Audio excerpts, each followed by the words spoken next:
Разговор с мужем. Стала чаще к подруге ходить и закрашивать просить. Но зато похудела, и голову гордо несу я. Да, бывает, сорвусь вдруг на бабское. Ты меня бросил, и одерну себя. Человек просто встретил другую.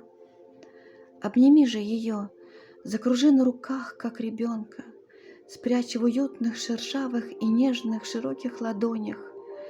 И пусть смех ее самый счастливый, заливисто-звонкий, вдруг меня молодую на доли секунды напомнит. Карапуз пусть родится смешной долгожданной наградой.